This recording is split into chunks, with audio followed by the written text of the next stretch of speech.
jidka u dhaxeeya Cabdigeedi ilaa iyo Lughaya marar badan iyo sanado badan waxa uu ahaa mid ehel u ah oo markaad marayso indhahaagu ay qabtaan caano lala taagan yahay labada dhinac ee jidka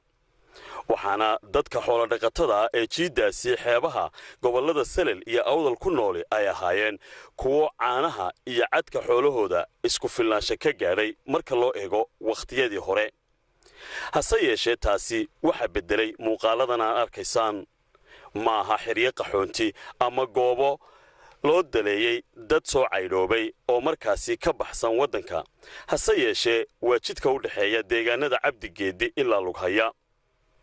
indhahaaga iyo qalbigaaga ayaa isweydiinaya oo ku murmaya dadka tiradan leh ee weliba u badan maatida sida hooyooyin isa sida oo carruur hal sano jiray iyo kuwo dhowr sano jiray intaba sita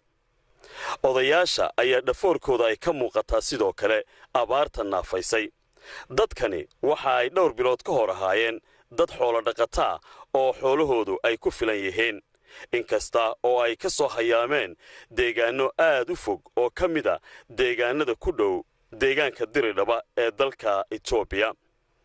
hase yeeshee markii ay soo degeen dhulka xeebaha ee gobolada Salel iyo Awdal waxay ku soo gaareen daaq bilowgii balse saddexdii bilood ee ugu dambeeyay duruuftu waa isbedeshay maalinba maalinta ka dambaysa waxa dadku ay dhowrayaan cirka oo ay eegayaan waxaana ay u sii dhowaanayaan inay sii caydhoobaan kadib xoolahoodii oo u leeday biyo iyo baad la'aan waxaa hooyooyin tiro badan aanu kula kulannay dariiqaasi iyaga oo aabbayaashuna ay wehelinayaan waxaana dhammaantoodba ay sugayaan in ay wax ay quutaan ka helaan dadka waddada maraya ee gaadiidka wata iyagoo sidoo kalena biyo martuuga ah waftigii ballaadhnaa ee horkacayay madaxweyne ku-xigeenka jamhuuriyadda Somaliland mudane Cabdiraxmaan Cabdilaahi Ismaaciil Saylici kana mid ahaayeen xubno ka mid ah golaha wasiirada xildhibaano ka tirsan kuwa golayaasha deegaanka ee Hargeysa iyo Boorame odayaal madax dhaqameed iyo xubno ka tirsan guddiga abaaraha ee heer qaran iyo gobolka Awdal ayaa dhammaantood waxa ay indhaha saareen dhibaatada dadkan haysata ay abaaru naafeeyeen hooyooyinkan isa sida iyo ubadka ay sitaan aabbayaasha ay macawisaha gaabsaday isla markaana gacanta midig qaar ka mid ay ku laalaatanayaan caagado maran oo weyso u ahaan la ama biyo ay afka u cabaanba waxa ay ahaayeen xoolo dhaqato waxaana ay sugayaan gurmad la siiyo waxa qaar ka mid ay noo sheegeen iyaga oo 70 jira in aanay weligood arag abaartan ku dhufatay deegaanadan ay xoolahooda ku dhaqanayeen ee Salel iyo Awdal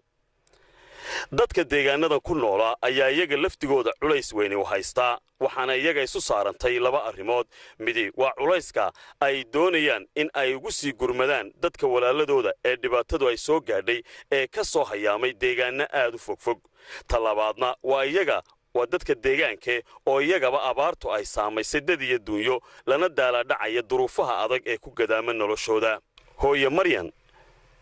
iyo inan magaceeda igu sheegtay Milgo Maydal waxa ay ka waramayaan duruufta nololeed ee abaartu ay baday muurkii baa naga itaal xumaan guri baan nahay waa ka hooy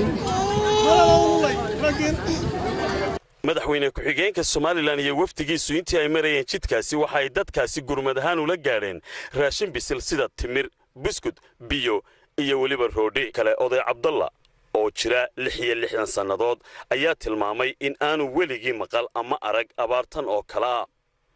odayaashan kale ayaa iyaguna ka hadlay oo muujiyay dareenkooda iyadoo qaar ka mid ah gaar ahaana Maxamed uu tilmaamay in dadka deegaanka iyo dadkan soo hayaamaba ay duruufta abaaraha wadaagaan inkasta oo dadka deegaanku ay kaga duwan yihiin in halkii xoolahoodu hore u joogi jireen ay joogaan oo markaasi ay garanayaan goobaha ay biyo ku dambayn karaan iyo xataa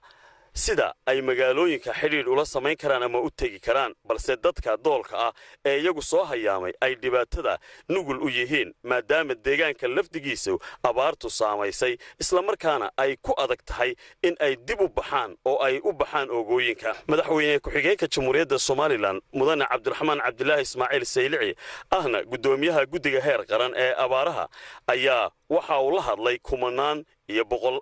ayaa waxa uu la hadlay boqolaal isugu jira hooyooyin carruur aabbayaal iyo dad dhallinyaro ah kuwaasi oo tubnaa inta u dhaxaysa magaalooyinka Lughaya iyo Cabdigeedi waxaana dadkaasi uu u sheegay in xukuumadda Somaliland iyo shacabka Somaliland oo iskaashanaya aanay waxba kala hadhi doonin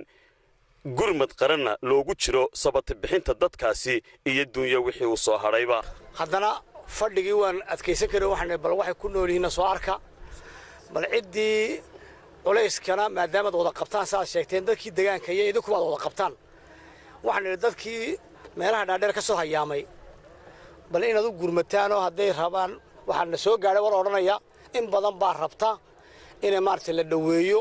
sidii kuwii hore xagga ay qulujeed ka baxay in badan baa rabta in galbeed loo dhaweeyo xadka loo dhaweeyo waxaan isleeyahay wixii dhaweyn raba in la dhaweeyo oo loo dhaweeyo xadkii oo halka loo dhaweeyo maxay yideen habaas intaas horta qorshe ugu weyn oo soconnaa horta waxa weeyaan cidii maanta dhaweyn rabta ee sare joogta ee u diyaar garooday inay maartay socoto yaa qorshe ay ku wadayahay isku soo wada duubo muuqaaladani waa kuwa fadhiga ka kicinaya hurdada ka toosinaya socodka ka joojinaya isla markaana qofkii hadlayay hadalka ka joojinaya marka uu arko waana xaalad abaareed oo ka jirta deegaanada Salel iyo Awdal ee Jamhuuriyadda Somaliland Khadar Maxamed Cakuule iyo Samatar Maxamed Maxamuud Samatar Yare warbaahinta qaranka Jamhuuriyadda Somaliland magaalada Cabdigeedi